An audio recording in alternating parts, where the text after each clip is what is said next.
بسم اللہ الرحمن الرحیم۔ السلام علیکم ناظرین۔ رمضان کی آمد ہے۔ ابھی کچھ ہی دنوں میں یہ ماہ مبارک شروع ہو جائے گا۔ یقیناً تمام مسلمان اس ماہ مبارک کا بے صبری سے انتظار بھی کر رہے ہوں گے، کیونکہ یہ وہ مقدس مبارک مہینہ ہے کہ جس میں فرض کا ثواب 70 فرض کے برابر اور نفل کا ثواب فرض کے برابر ہو جاتا ہے۔ اللہ تعالیٰ کی خاص رحمتوں کا نزول ہوتا ہے۔ بے شمار لا تعداد گناہ گاروں کی بخشش کا سامان ہوتا ہے، اور یہ اللہ تعالیٰ کا مہمان مہینہ سال میں ایک بار نصیب ہوتا ہے۔ ابھی یہ مہینہ جس کو نصیب ہوگا، اس بات کی کوئی گارنٹی نہیں کہ اگلے سال بھی اس کو یہ ماہ مبارک ملنا نصیب ہوگا یا نہیں۔ یہ بھی ہو سکتا ہے، بلکہ یہ یقیناً ہوگا کہ ابھی چونکہ چند دن باقی ہیں تو بے شمار لوگ اس کو نہ پا سکیں، روزانہ اموات ہوتی ہیں۔ تو جو بچ جائیں اللہ کے کرم سے، جن کو زندگی ملے، تو وہ اس ماہ مبارک کو ایسے سمجھ کر گزاریں کہ جیسے دوبارہ یہ مہینہ ہمیں نصیب نہیں ہوگا۔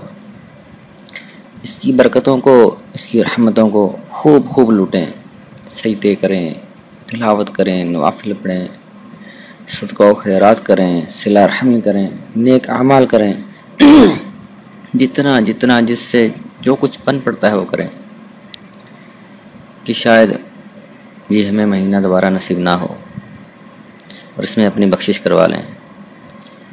یہ حضور پاک صلی اللہ علیہ وآلہ وسلم کا ایک فرمان مجھے یاد آ رہا ہے کہ آپ صلی اللہ علیہ وسلم نے فرمایا کہ ہلاک ہو جائے وہ شخص جس نے ماہ رمضان کو اپنی زندگی میں پایا اور اس میں عبادت کر کے اپنی بخشش نہ کروا سکا۔ یہ اس کا مفہوم بیان کر رہا ہوں۔ اصل میں واقعہ تو کچھ یوں ہوا تھا کہ ایک بار آپ صلی اللہ علیہ وآلہ وسلم مسجد نبوی میں ممبر پر تشریف لانے لگے، تو جب ممبر کے پہلی سیڑھی پر قدم رکھا تو آپ نے فرمایا آمین، دوسری پر رکھا تو پھر فرمایا آمین، تیسری پر رکھا تو پھر فرمایا آمین۔ صحابہ کرام علیہم الرضوان کو تعجب ہوا اور عرض کی حضور یا رسول اللہ صلی اللہ علیہ وسلم، یہ کیا ماجرا ہے؟ آپ نے 3 بار آمین فرمایا، لیکن کس بات پر؟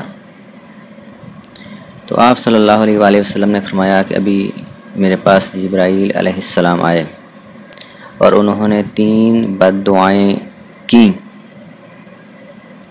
اور میں نے اس پر آمین کہا۔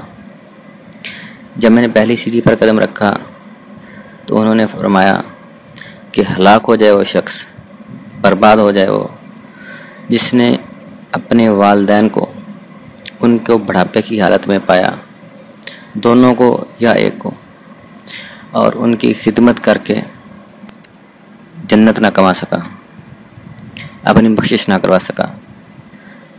تو میں نے فرمایا آمین، ایسا ہی ہو جائے۔ پھر جب میں نے دوسری سیڑھی پر قدم رکھا تو انہوں نے ایک اور بد دعا کی کہ ہلاک ہو جائے وہ شخص جس نے اپنی زندگی میں رمضان کو پایا اور اس ماہ مقدس کی رحمتوں برکتوں کو حاصل نہ کر کے اپنی بخشش نہ کروا سکا۔ تو میں نے فرمایا آمین، اور جب میں نے تیسری سیڑھی پر قدم رکھا تو انہوں نے فرمایا کہ ہلاک ہو جائے وہ شخص جس کے سامنے آپ صلی اللہ علیہ وآلہ وسلم کا نام مبارک لیا جائے اور وہ آپ کی ذات مقدسہ پر درود پاک نہ پڑے۔ تو میں نے کہا آمین۔ تو محترم ناظرین دیکھیں، یہ 3 بد دعائیں اور ان کے اوپر آمین، اور آمین بھی کس کا؟ وہ نبی رحمت جو سراپا رحمت ہیں، جنہوں نے پتھر کھائے، اتنا ظلم برداشت کیا، لیکن پھر بھی کسی کے لیے بد دعا نہیں فرمائی۔ تو ان 3 لوگوں کے لیے بد دعا فرمائی۔ اور بد دعا کرنے والا کون ہے؟ فرشتوں کا سردار۔ اور اس کے اوپر آمین کہنے والا کون ہے؟ نبیوں کا سردار، دو عالم کا سردار۔ تو کہیں ایسا نہ ہو کہ میں یا آپ میں سے کوئی بھی، اللہ نہ کرے، اللہ کبھی نہ کرے کہ ہم ان 3 بد دعاؤں میں سے کسی پر پورے اترتے ہوں۔ اللہ تعالیٰ ہمیں والدین کا فرما بردار بنائے، ان کی خدمت کرنے والا بنائے، اور یہ جو ماہ مقدس مل رہا ہے اس میں خوب عبادت کرنے والا بنا کر، ہماری عبادت کو پسند کر کے اپنے فضل و کرم سے ہمیں بخش دے، آمین۔ اب آتے ہیں آج کے رمضان کے شروع ہونے سے پہلے ایک خاص وظیفہ۔ یہ وظیفہ بہت ہی آسان، انتہائی آسان، 1 منٹ کا صرف وظیفہ ہے، لیکن اس کی برکات اتنی زیادہ ہیں کہ سن کر آپ بھی جھوم اٹھیں گے۔ اس کے بارے میں آتا ہے کہ جو کوئی سحری کے وقت، سحری کا ٹائم ختم ہونے سے پہلے یہ دعا 7 بار، صرف 7 بار پڑھ لے،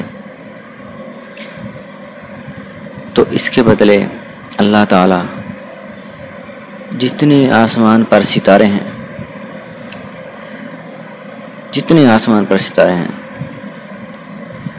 اتنی ہی اس کے نامہ اعمال میں نیکیاں لکھ دے گا، اور جتنے ستارے ہیں اتنے ہی اس کے گناہ معاف فرما دے گا، اور اس کے اتنے ہی درجات بلند فرما دے گا۔ سبحان اللہ۔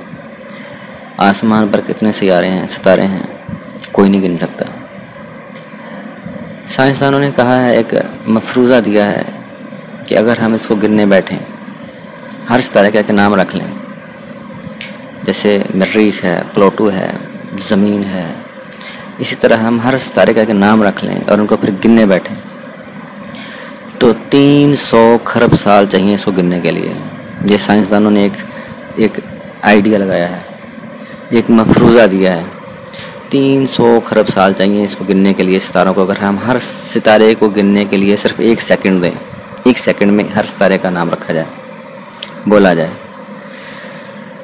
تو یقیناً اتنے تو ہمارے گناہ میں نہیں ہوں گے، پھر اتنی نیکیاں اور اتنے گناہ معاف اور اتنے درجات بلند۔ تو کیوں نہ اس آسان ترین وظیفے سے بخشش کا سامان کر لیا جائے۔ جہاں اور عبادت کرنی ہے، سحری تو کرنی ہے، ساتھ میں صرف 1 منٹ نکال کر یہ دعا بھی پڑھ لی جائے، یہ وظیفہ بھی کر لیا جائے، تو انشاءاللہ اللہ نے چاہا اپنے اس کے فضل و کرم سے ہمارا بیڑا پار ہو جائے گا۔ اس وظیفہ کو بتانے سے پہلے یہ عرض کروں گا کہ اس وظیفہ کو اپنے تک محدود نہ رکھیں، اس دعا کو اپنے تک محدود نہ رکھیں، اپنے گھر والوں کو، اسپیشلی اپنے گھر والوں کو سب کو بتائیں، ان کو یہ یاد کروائیں۔ بہت آسان دعا ہے، اپنے دوستوں کو جہاں تک آپ اس کو پھیلا سکتے ہیں پھیلائیں، انشاءاللہ اس کا اجر عظیم ملے گا، کیونکہ جو نیکی کا کام آپ نے کسی کو بتایا اور اس نے کیا، ایک مفہوم ہے کہ اگر آپ نے کسی کو نماز، مثال کے طور پر نماز پڑھنے کا کہا اور اس نے آپ کے کہنے پر پڑھ لی، تو جتنا ثواب اس کو ملے گا اتنا ہی ثواب آپ کے نامہ اعمال میں بھی لکھ دیا جائے گا۔ ایک روایت میں آتا ہے کہ قیامت والے دن ایک شخص حاضر ہوگا اور کہا جائے گا کہ اس کا نامہ اعمال لایا جائے۔ جب اس کا نامہ اعمال لایا جائے گا تو اس میں لاکھوں حج، کروڑوں نوافل اور اربوں خربوں کی صدقات ہوں گے۔ وہ عرض کرے گا، یا اللہ یہ میں نے تو اتنا کچھ نہیں کیا، یہ تو میرا نامہ اعمال ہے ہی نہیں، اتنی تو میری زندگی نہیں تھی۔ تو اللہ تعالیٰ فرمائیں گے کہ تم نے ایک بے نمازی کو نمازی بنایا تھا، اس نے پھر آگے عمل کیا، اس نے آگے بتایا، پھر لوگوں نے عمل کیا، پھر جو جو ان کو ثواب ملتا گیا وہ پھر تیرے کھاتے میں بھی وہ ہم نے جمع کر دیا۔ اللہ تعالیٰ کی رحمت کتنی بڑی ہے بھائیوں، بے شک بہت بڑی ہے، بے شک بہت بڑی ہے۔ تو اس کو اپنے تک محدود نہ رکھیں، سب کو بتائیں۔ انشاءاللہ اللہ نے چاہا، اس نے کرم کر دیا تو سب کا جتنے لوگوں تک آپ پہنچائیں گے، جتنے بھی اس پر عمل کریں گے، وہ اس کا ثواب بھی آپ کو انشاءاللہ ضرور ملے گا۔ تو ویڈیو لمبی ہو رہی ہے، چلتے ہیں اس عظیم دعا کی طرف۔ دعا بہت آسان ہے، میں آپ کو پڑھ کر سنا دیتا ہوں، آپ اسی طرح یاد کر لیجئے گا، تلفظ صحیح سے ادا فرمائیں۔ کسی قاری کو سنا لیں، کسی ایسے بندے کو جس نے قرآن پاک صحیح تلفظ سے پڑھا ہوا ہے، اس کو سنا لیں تو انشاءاللہ فائدہ ہی فائدہ ہوگا۔ تو دعا یہ ہے، لا الہ الا اللہ الحی القیوم القائم علی کل نفس بما کسبت، لا الہ الا اللہ الحی القیوم القائم علی کل نفس بما کسبت، لا الہ الا اللہ الحی القیوم القائم علی کل نفس بما کسبت۔ اس دعا کو صرف آپ نے 7 بار پڑھنا ہے، 7 بار پڑھنا ہے، انشاءاللہ خربوں نیکیوں کا جو خزانہ ہے وہ ہاتھ آ جائے گا۔ تو نیت کر لیں کہ مومن کی نیت اس کے عمل سے بہتر ہوتی ہے، نیت کر لیں کہ ہم انشاءاللہ اس کو پڑھیں گے بھی اور اپنے اہل و عیال کو، اپنے دوست احباب کو، سب کو اس کو انشاءاللہ بتائیں گے بھی۔ تو آج کے لیے اتنا ہی، انشاءاللہ نئی ویڈیو میں نئے وظیفے کے ساتھ پھر حاضر ہوں گے۔ اپنا بہت سارا خیال رکھیے گا، اپنی دعا میں ہمیں بھی یاد رکھیے گا۔ اللہ تعالی ہم سب کا خاتمہ بالخیر ایمان پر فرمائے، اور اس جو ماہ مقدس آ رہا ہے اس کی رحمتوں و برکتوں کو صحیح معنوں میں اس سے مستفید ہونے والا بنائیں، اور میرے والدین کی اور آپ سب کی بخشش کامل مغفرت فرمائے، آمین بجاہ النبی الامین صلی اللہ علیہ وسلم۔